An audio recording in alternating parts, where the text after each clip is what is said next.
Ladies and gentlemen, welcome back to the analysis of YOLENO TV. I hope you're well from wherever you're watching this channel. The truth of the matter is that the election of Malawi has shocked this regime. The president, the current president, talking about Lazarus Chakwera, was William Ruto's friend. Reason why I'm bringing this issue of Chakwera is that there's a statement that Ndegwa Njiru delivered. Simulisikia vile kulifanyika pale Malawi? Mulisikia? Simulisikia Chakwera alikwenda? Hata huyu Kasongo tutamchakwera huyu. Huyu tutamfanya nini? Tutachakwera Kasongo. Tuchakwere Kasongo, tusichakwere Kasongo. Aende asiende. Asonge asisonge.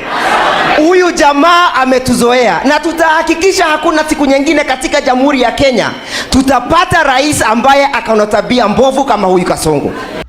And Njiru reminded William Samoei Ruto of the predicament that Lazarus Chakwera is currently facing.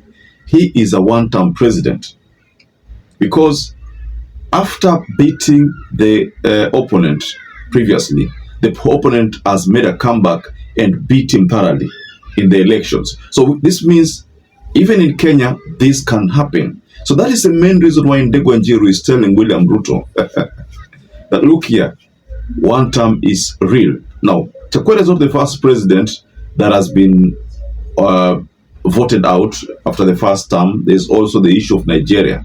The other countries in Kenya, in Africa, countries in Africa that have had to vote out the president after serving one term. So in this channel, ladies and gentlemen, I'd like us to go into the statement that Ndegwa Njiru delivered. Now, before we go into that video from Ndegwa Njiru, ladies and gentlemen, allow me to kindly request you to like this video because that is the only way YouTube shares our video to many people. Also, don't forget to subscribe to this channel because that is the only way our channel grows. To our existing subscribers, I want to continue thanking you so much because without you, this channel cannot grow. This is what Ndegwa Njiru told William Ruto. Muyaseo. Hi cousins. Hi cousins. Mimi nimetoka pande ya Kirinyaga na mimi ni mfuasi sugu wa His Excellency Rigathi Gachagua na His Excellency Kalonzo Musyoka, His Excellency Eugene Wamalwa na speaker wetu. Nimesema mimi ni mfuasi sugu kwa sababu hao ndio watakaoongoza sisi mahali wanataka tuelekee. Na rais wa awamu ya 6 yuko hapa. Nani anaamini kwamba rais wa awamu ya 6 yuko hapa?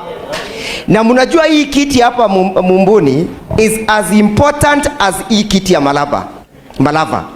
Is as important na hii kiti ya huko Mbere North.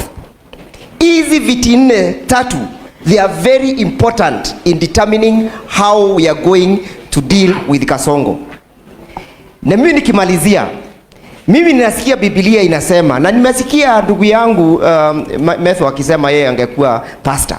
Hata mimi nimekaribia kidogo tu. Nimesikia Biblia inasema kilichoamuliwa hapa duniani ama hata mbinguni kimefanya nini? Nyinyi hapa watu wa hapa mtituni mumeamua Kasongo ni one term. Mumeamua Kasongo ni one term. Hao ni Wakristo wameamua. Hao ndio maombi yameamuliwa mbinguni. Waacha nisikie one term. Waacha nisikie one term. Nikimalizia, simulisikia vile kulifanyika pale Malawi? Mulisikia? Simulisikia Chakwera alikwenda? Hata huyu Kasongo tutamchakwera huyu. Huyu tutamfanya nini? Tutachakwera Kasongo. Tuchakwere Kasongo, tusichakwere Kasongo. Aende asiende. Asonge asisonge. Huyu jamaa ametuzoea na tutahakikisha hakuna siku nyingine katika Jamhuri ya Kenya tutapata rais ambaye akaona tabia mbovu kama huyu Kasongo. Tabia za kuwa watu ni mbovu sio mbovu. Of course, I will agree with people who still harbor the mindset that in Kenya it has never happened. A president has never left office after serving one term. I want to agree with the people who still have that mindset. But there is a new reality, ladies and gentlemen. It can happen. It can happen, but it requires a lot of strategy, a lot of campaign. But Ndegwa is telling William Ruto, it doesn't require a lot of effort because at the moment, people want to vote you out. In fact, the IBC is the one that is delaying, delaying Kenyans because Kenyans are anxious to vote the president out. There was a time someone talked about people not having that enthusiasm to vote, anymore. There was a story that after what has been happening in 2022, 2017, 2013, and the other years, people are demoralized. People are demoralized, and as a result, they cannot vote.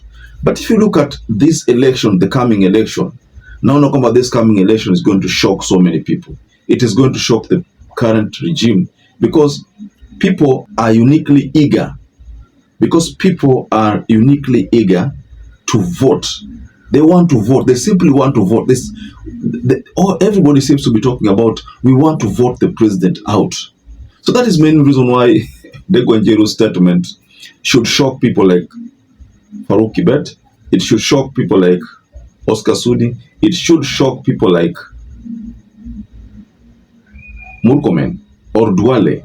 They should be shocked because Njiru's statements are, bordering around the fact that this thing has happened in Malawi, and we're already seeing the situation in Malawi whereby the regime there has pronounced itself a winner, and the actual winner has also pronounced himself a winner. So there is that kind of problem there whereby the opposition and the government are all claiming to be winners.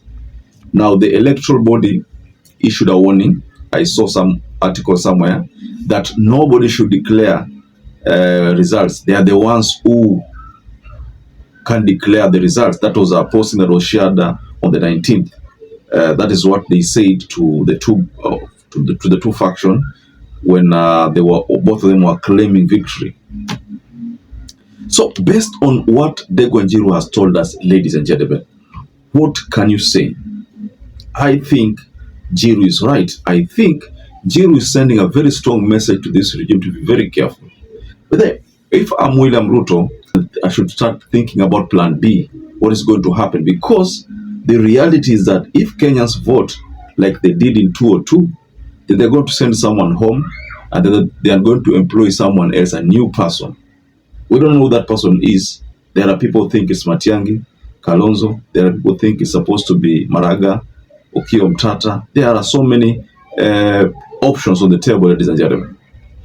So perhaps if you're watching this video and you've not subscribed, take 1 second and subscribe, like this video. Until you catch up again, stay safe and stay blessed. Thank you once again for choosing YOLENO TV as your favorite political channel.